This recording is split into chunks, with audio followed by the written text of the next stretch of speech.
What if I told you that your brain was trying to tell you something and you weren't listening? We call these events realizations or epiphanies, and the fact of the matter is they're not random. They occur when your brain is not active doing something else. A moment where your brain can actually tell you things. What's up, dude? Welcome to the video. This is the shortest amount of time in between videos that I've ever done, so I'm very excited. Today we're going to be talking about giving your brain enough time and space to actually be able to tell you things. This occurs typically during the parts of your day when your brain is not being exercised. It attempts to communicate with you about subjects you may have been avoiding. Could be something as small as you forgot to take out the garbage. Could be something as large as you know what you have to do to follow your dreams and yet you're not doing it. That one happens to me relatively frequently. But I suppose that's kind of the point of this channel as a whole. I want you to imagine your day being structured in the same way as a song. Now, song structure is not universal. There's no set of rules that every song follows. And for any music dorks who may or may not be watching this, i.e.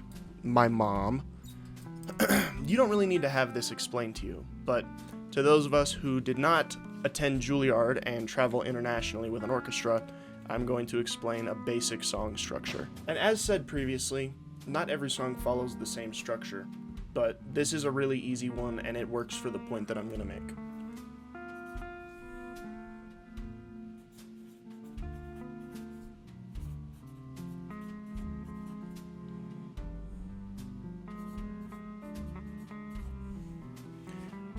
Holy shit, I should have used a ruler on this, dude.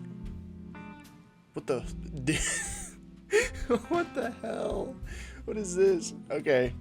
It doesn't matter. It'll still work. So this is the basic song structure that I was referring to. Intro, verse, chorus, bridge, verse, chorus, outro.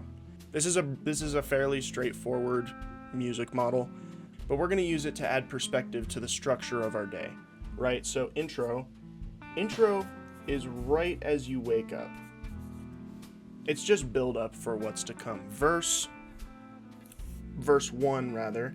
This could be both of the verses in this analogy are kind of concrete obligations that you have to do, such as work or school or an event or whatever it is that you do throughout the day. The verse, why did I write an A?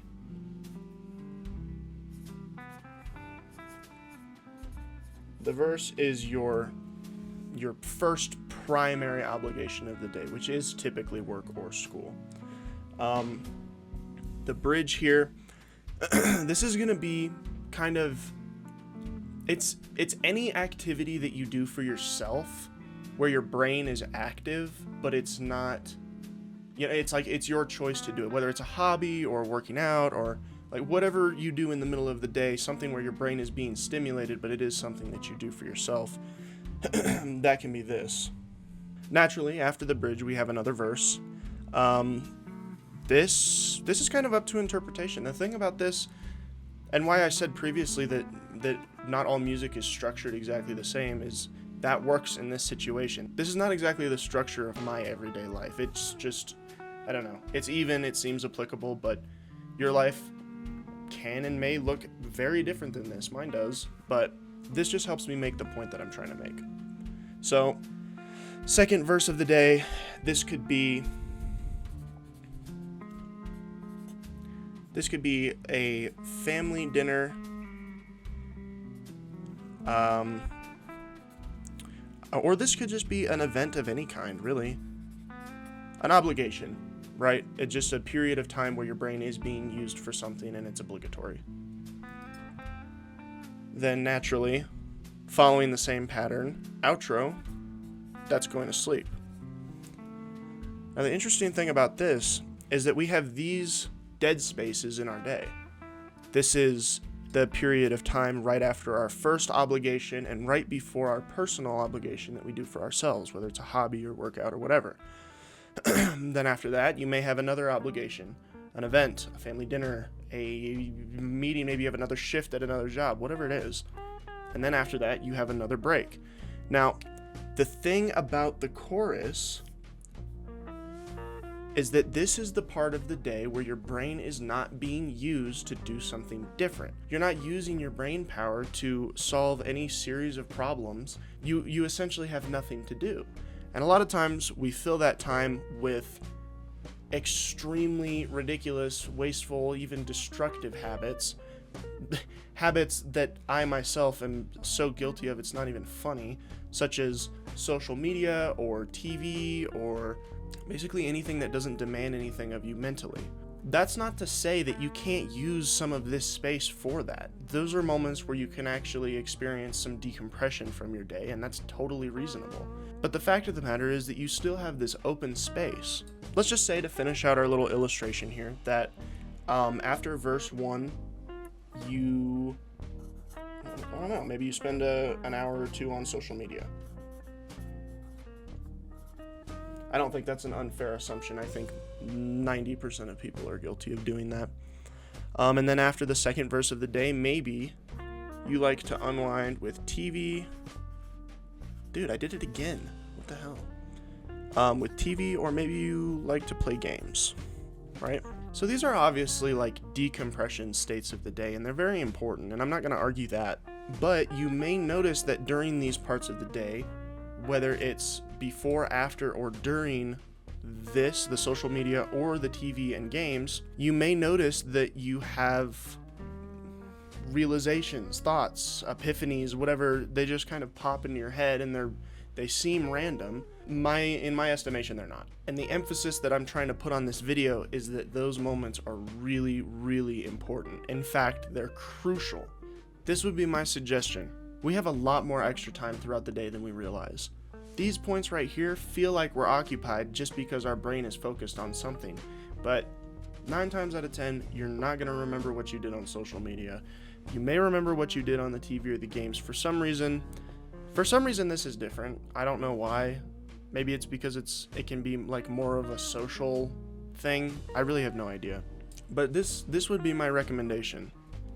Here and there, not every day, not all the time, you should use one of these choruses to do nothing. Nothing. Don't stimulate your brain with anything other than what you have to do to function. These time periods could be when you take a shower. They could be when you're driving home from work, or even when you're in the grocery store. The emphasis that I'm putting on these is that your brain is facing so much less stimulus that it actually has a chance to breathe. Typically, whenever I'm doing something during these periods, I will listen to music or listen to a podcast or something, and that's fine to do as well, but it takes away from my brain's ability to actually spill some shit on me. Like I said, whether it's taking out the trash or realizing that you haven't called your mom in like 2 months, it happens, and you may not realize that you're doing it unless you had the chance to think. So I say, take this or take this and use it for nothing.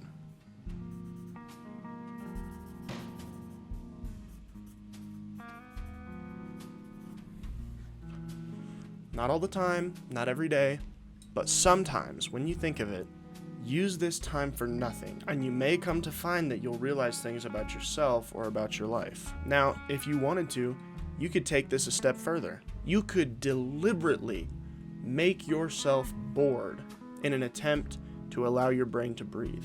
I genuinely do this. I think maybe once a week or once every week and a half. This is a relatively new development. I will, and this sounds nutty, okay, don't get me wrong. I will set a timer on my phone, I will sit in a chair, and I will stare at a wall for an hour. 1 hour. Sometimes it passes really slow, sometimes it passes really quick. 40 minutes go by and you're like, how the hell did that even happen? But the fact of the matter is that that's where I get most of my ideas, whether it's for videos or whether it's for stuff in my regular life or at work or whatever. That time period is super, super valuable to me, and it doesn't take a lot. It seems like a waste of an hour, but when you think about, when you wake up, you spend 15, 20 minutes on Instagram. And then after breakfast, you may spend another 10 minutes. At lunch, you may spend 20, 25 minutes. All that time that you spend looking at stuff you probably won't remember. That's all time you could just be using to let your brain chill out.